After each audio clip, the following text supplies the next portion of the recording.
Oh, check out that view today. Look at that. Amazing. The view from inside my dump truck. Amazing. Just amazing. Hello everybody, it's Bubba Rob. How's it going? Everything's good, I hope, right? Hey? Oh, I hope so. Anyways, it's a beautiful day. It's amazing out there.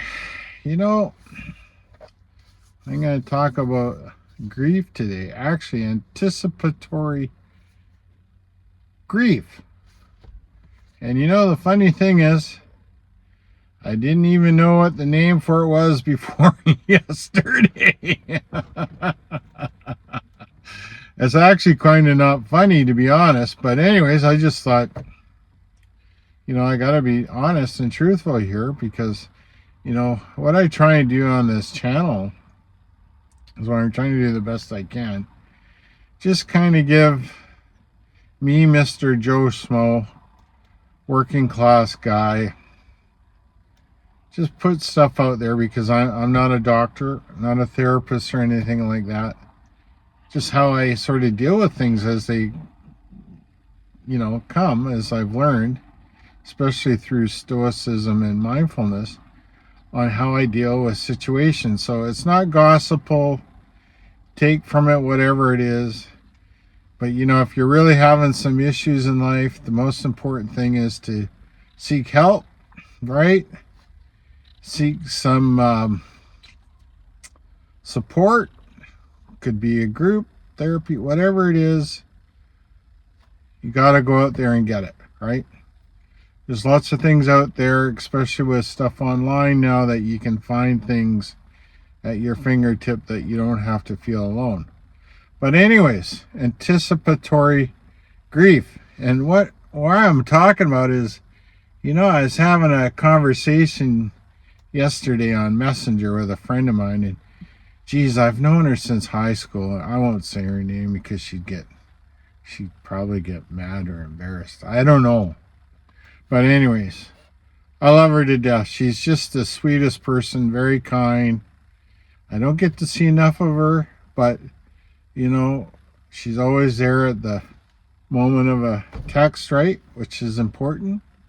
And she's one of the kindest people I've ever met. But anyways, what happened was she sent me a text to see how my parents were doing, how my dad was doing, and talking about it, and asked her how her mom was doing. And, you know, she told me that her mom had a fall in the facility that she's at, and I guess she probably bruised her hip. She didn't break anything, but, you know, geez, it kind of send the willies up my spine just reading it.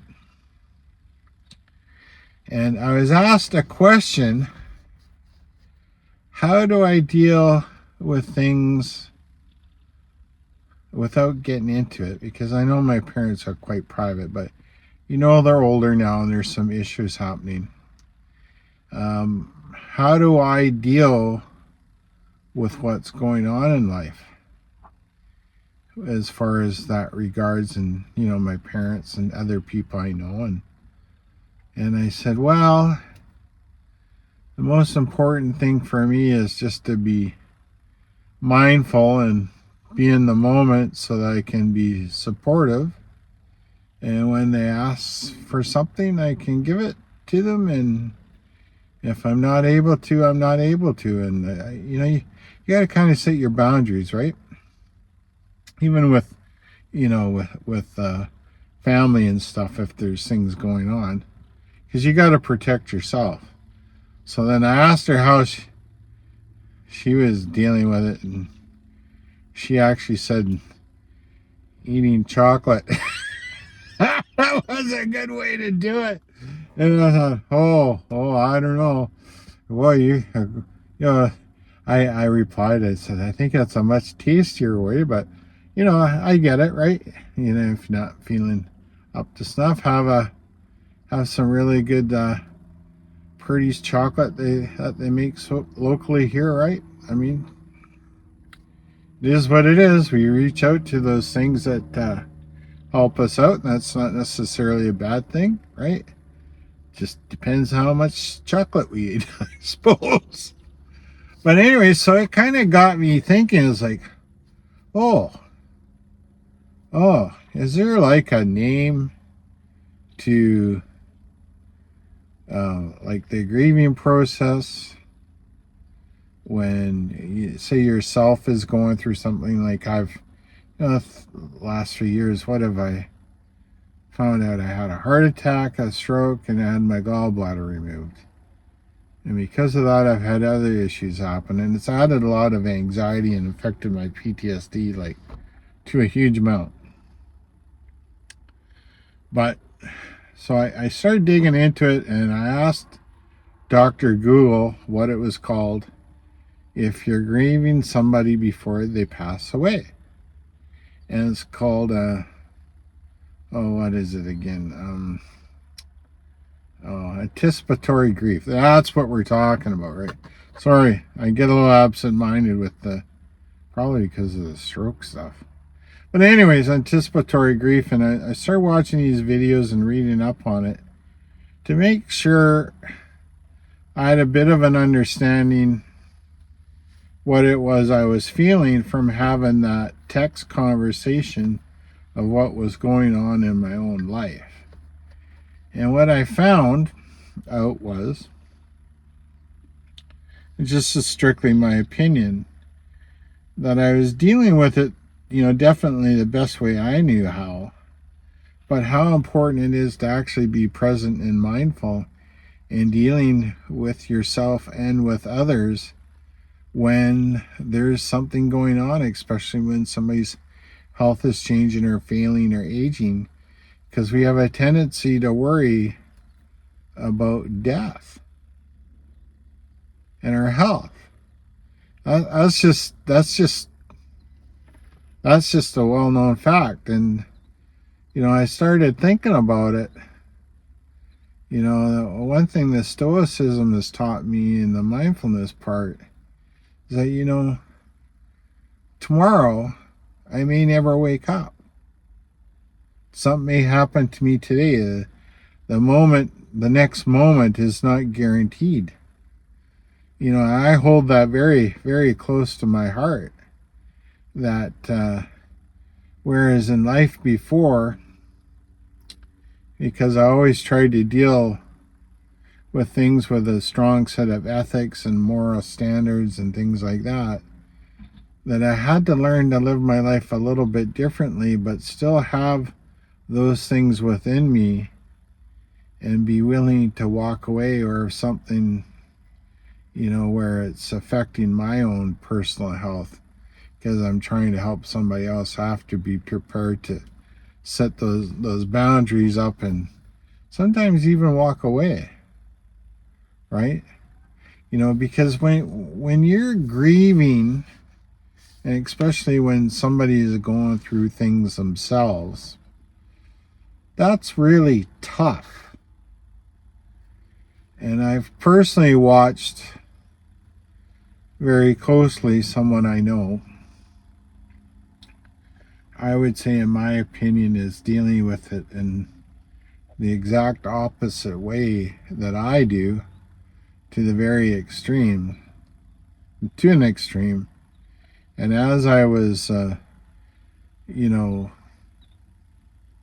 orienting myself by watching some of these videos that were put out by therapists and psychiatrists stuff on YouTube, really, I feel I was right.